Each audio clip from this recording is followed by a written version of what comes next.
जब संजय नील को ये बताते हैं कि उसका एक भाई हुआ है और वो उसका क्या नाम रखेगा, तो नील कहता है कि उसका नाम रुद्राक्ष रखेंगे। नील की ये बात सुनकर संजय को हंसी आ गई।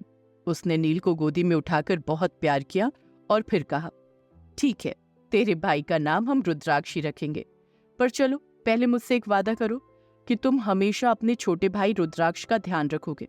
इतना कहकर संजय ने अपना हाथ 5 साल के नील की तरफ बढ़ा दिया। नील बेशक 5 साल का था, लेकिन समझता सब कुछ था। नील ने भी संजय के हाथ पर अपना हाथ रखकर कहा, मैं नीलकंठ प्रताप सिंह आपसे वादा करता हूँ कि मैं हमेशा अपने छोटे भाई रुद्राक्ष प्रताप सिंह का ध्यान रखूंगा और मेरे होते हुए मेरे छोटे भाई को कुछ नहीं होगा। ये वादा है नीलकंठ का अपने पिता संजय प्रताप सिंह से। उस छोटे से बच्चे ने इतना बड़ा वादा कर दिया कि उसकी बातें सुनकर संजय की आंखों में खुशी के आंसू आ गए। उसने नील को गोद में लिया और फिर उसके गाल पर किस करके उसे टाइटली हग कर लिया। Flashback and. नील ने अपनी आंखें खोली तो उसकी आंखों में कुछ आंसू थे। तब नील ने बाउंसर को गाड़ी में बैठने का इशारा किया और फिर वहां से निकल गया। वहीं दूसरी तरफ रुद्र ड्राइव कर रहा था और किट्टू गुस्से में खिड़की के बाहर देख रही थी। तभी रुद्र ने किट्टू के गाल पर हाथ रखकर कहा, लिटिल खरगोश, अब भी नाराज हो? किट्टू ने रुद्र की बातों पर रिएक्ट नहीं किया और वो खिड़की के बाहर ही देखती रही। और फिर थोड़ी देर में रुद्र ने गाड़ी प्रताप हाउस के बाहर रोक दी और फिर रुद्र ने किट्टू से कहा, प्लीज दादी से कुछ मत कहना। इस पर किट्टू ने गुस्से में ही सही पर हाँ में गर्दन हिला दी और फिर रुद्र और किट्टू दोनों घर के अंदर आ गए। शुभ अब भी सोफे पर सोया हुआ था। रुद्र ने जब शुभ को देखा तो समझ गया कि आज ज्यादा काम करने की वजह से शुभ यहीं सो गया। वहीं किट्टू ने जब शुभ को देखा तो कमरे के अंदर से एक ब्लैंकेट लेकर आई और शुभ को उससे कवर कर दिया। किट्टू ने फिर गुस्से से रुद्र को देखा और अपने कमरे में चली गई। वहीं रुद्र किट्टू को जाता हुआ देखकर अपने मन ही मन में खुद से बोला, इसे इस नालायक देवर पर प्यार आ रहा है पर मुझ पर नहीं। शुभ सोफे पर ही सो रहा था। दादी ने आज कई बार शुभ को जगाने की कोशिश की थी, लेकिन बहुत ज्यादा थकावट की वजह से शुभ नहीं जगा। इसीलिए सब डिनर करके अपने कमरे में चले गए और शुभ वहीं बिना खाए ही सोता रहा। रात के करीब 2 बजे दिशा किचन में पानी लेने आई। दिशा ने देखा तो शुभ का ब्लैंकेट नीचे पड़ा हुआ था। दिशा ने पहले सोचा कि शुभ का ब्लैंकेट ठीक कर देती हूँ, लेकिन अगले ही पल उसे शुभ का बिहेवियर याद आ गया और वो डर गई। लेकिन फिर उसे लगा कि शुभ का ब्लैंकेट ठीक कर देना चाहिए, इसलिए दिशा धीरे कदमों से शुभ के पास गई और उसने बहुत आराम से शुभ का ब्लैंकेट ठीक कर दिया। और फिर जैसे ही वो जाने के लिए पलटी, शुभ ने उसका हाथ पकड़ लिया। शुभ के अचानक से हाथ पकड़ने से दिशा और ज्यादा डर गई। दिशा तो पहले ही शुभ के करीब नहीं आना चाहती थी और शुभ के हाथ पकड़ने से तो उसका पूरा बदन कांप गया। शुभ ने दिशा का हाथ नहीं छोड़ा और उठकर बैठ गया। शुभ ने बड़े प्यार से दिशा को देखकर कहा, दिशा, मैंने डिनर नहीं किया, प्लीज तुम मेरे लिए कुछ बना दो। शुभ ने कभी भी दिशा से इतने प्यार से बात नहीं की थी, इसीलिए दिशा को शुभ की बातों पर यकीन नहीं था। लेकिन फिर भी उसने हिम्मत करके शुभ से कहा, जी ठीक है, हाथ छोड़िए। शुभ ने हाथ छोड़ दिया और फिर दिशा जल्दी से किचन में चली गई। दिशा शुभ के लिए खाना बना तो रही थी, लेकिन उसके मन में मिर्च वाली बात चल रही थी। दिशा मन ही मन खुद से कह रही थी, उस दिन मैंने शुभ जी के खाने में कुछ भी नहीं मिलाया था, फिर भी शुभ जी ने मुझे मिर्च वाला खाना खिला दिया। यही सब सोचते हुए दिशा ने 15 मिनट में कस्टर्ड बना दिया। दिशा ने मीठा इसलिए बनाया था ताकि शुभ को फिर से गलतफहमी ना हो जाए। दिशा ने फिर वो कस्टर्ड एक बाउल में डाला और शुभ के पास जाने लगी। लेकिन दिशा को शुभ के पास जाते हुए बहुत ज्यादा डर लग रहा था। लेकिन दिशा हिम्मत करते हुए शुभ के पास गई और उसने बाउल टेबल पर रख दिया और फिर दिशा जल्दी से पलटकर जाने लगी, लेकिन शुभ ने उसका हाथ फिर से पकड़ लिया। अब तो डर के मारे दिशा की सांसें ही रुक गईं और उसकी आंखों में पानी भी आ गया। और फिर दिशा ने पलटकर शुभ की तरफ एक नजर देखा, फिर अपनी आंखें झुकाकर हिम्मत करते हुए अपनी लड़खड़ाती जुबान में पूछा, कुछ चाहिए आपको? इस पर शुभ ने कहा, दिशा तुम मुझसे इतना डरती क्यों? वहीं दिशा की हालत शुभ के हाथ पकड़ने से खराब हो गई थी, लेकिन फिर भी दिशा ने हिम्मत करते हुए फिर से घबराई हुई जुबान से कहा, मैंने इसमें कुछ नहीं मिलाया, उस दिन भी मैंने सब्जी में मिर्ची ऐड नहीं की थी, आप टेस्ट करके देख लीजिए, ये मीठा है। ये सुनकर शुभ ने दिशा का हाथ पकड़कर अपनी तरफ खींचा तो दिशा शुभ की गोद में गिर गई। अब तो दिशा को और ज्यादा घबराहट होने लगी। उसने जल्दी से उठने की कोशिश की, लेकिन शुभ ने उसे अपनी गोद से नहीं उठने दिया।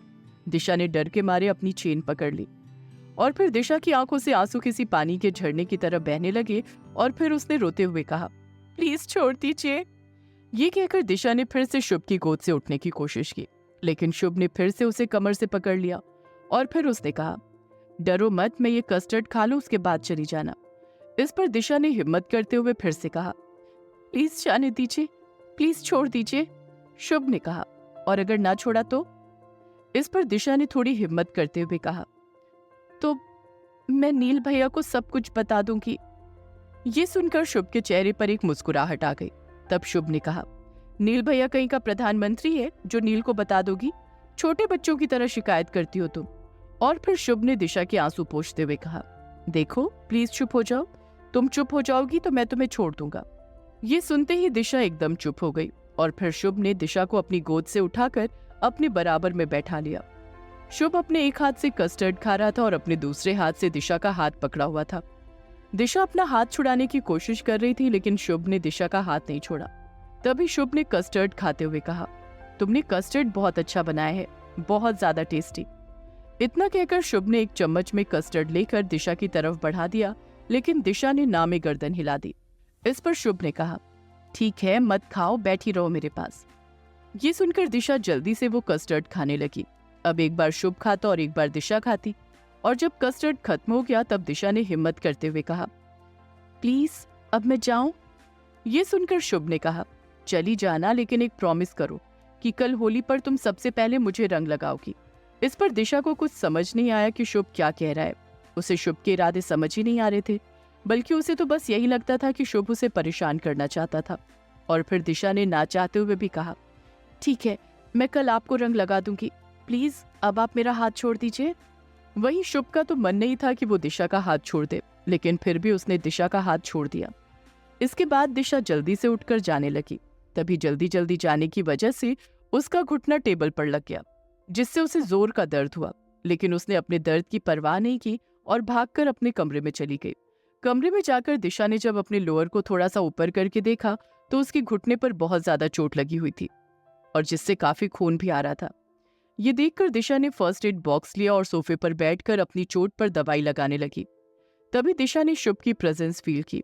दिशा ने जल्दी से अपना लोअर नीचे किया और सिर उठाकर देखा तो शुभ उसे गेट पर खड़ा होकर देख रहा था। और फिर शुभ ने कहा, जब चोट लगी है तो छुपा क्यों रही हो? लाओ मैं दवाई लगा देता हूँ। इस पर दिशा ने हिम्मत करते हुए कहा, ज्यादा नहीं है, ठीक हो जाएगी, इतनी तो अनाथ आश्रम में रोज लगती थी।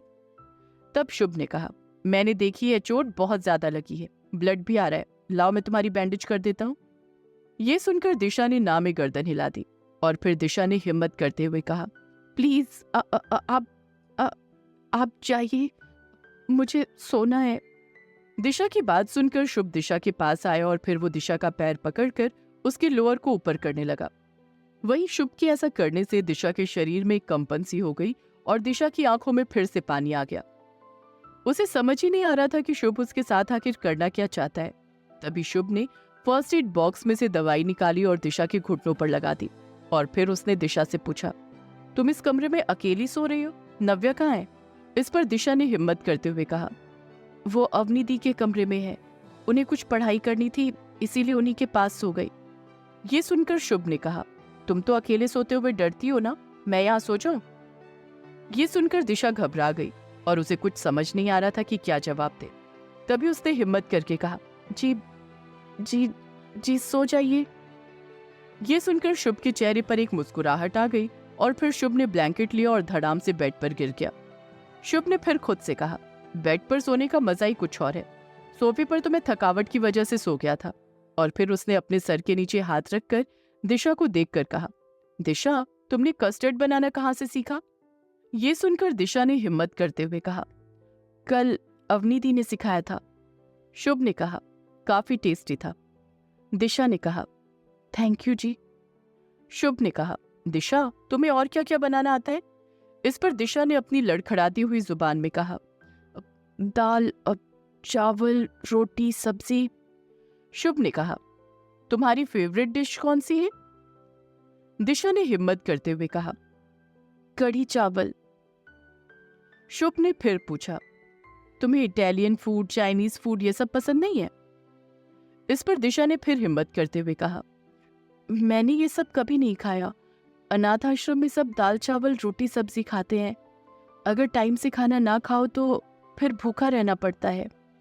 ये सुनकर शुभ ने कहा, तुमने अपने बर्थडे पर तो कुछ ना कुछ खाया होगा, क्योंकि बर्थडे पर तो सब अपनी पसंद का ही खाते हैं। इस पर दिशा ने कहा, मुझे नहीं पता मेरा बर्थडे कब आता है। अनाथ आश्रम में किसी का बर्थडे सेलिब्रेट नहीं होता। ये सुनकर शुभ को दिशा की बात पर कहीं ना कहीं तकलीफ हो रही थी। तब शुभ ने कहा, दिशा मेरे साथ लंच करने चलोगी? ये सुनकर दिशा को अब रोना आ गया और फिर उसने रोते रोते कहा, नहीं, मैं आपके साथ कहीं नहीं जाऊंगी। आप मुझे फिर से रास्ते में कहीं छोड़ आएंगे और फिर से कोई गंदा आदमी मेरा हाथ पकड़ लेगा। नहीं, मैं नहीं जाऊंगी आपके साथ कहीं भी।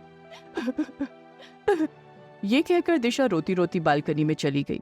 ये सुनकर शुभ को एहसास हुआ कि उसने दिशा के साथ कितना गलत किया और ये भी कि दिशा उससे इतना क्यों डरती है। ये बात शुभ को पता थी कि उस रात दिशा का हाथ किसी आदमी ने पकड़ लिया था, लेकिन दिशा का दर्द महसूस उसने आज किया था। थोड़ी देर बाद शुभ ने बालकनी में जाकर देखा तो दिशा बालकनी के फर्श पर ही सो गई थी। ये देखकर शुभ ने अपने मन ही मन में खुद से कहा, अगर इससे पूछूंगा कि यहाँ क्यों सो गई तो कहेगी अनाथ आश्रम में सब ऐसे ही सोते हैं। ये कहते हुए शुभ ने दिशा को गोद में उठा लिया। वहीं शुभ के स्पर्श से दिशा की आंख खुल गई। दिशा ने शुभ को हैरानी से देखकर कहा, आप क्या कर रहे हैं? छोड़िए मुझे। इस पर शुभ ने कहा, कुछ नहीं कर रहा हूं। और फिर शुभ ने दिशा को कमरे में लाकर बेड पर लिटा दिया और उसे ब्लैंकेट से कवर कर दिया। और फिर शुभ ने कहा, जा रहा हूं मैं, चुपचाप सो जाओ। और ये कहकर शुभ अपने कमरे में चला गया। क्या शुभ और दिशा की लव स्टोरी ट्रैक पर आएगी? क्या दिशा का डर शुभ खत्म कर पाएगा? क्या नील अपने पापा से किए हुए वादे को हमेशा निभाएगा? जानने के लिए सुनते रहिए ये कहानी सिर्फ पॉकेट एफएम पर।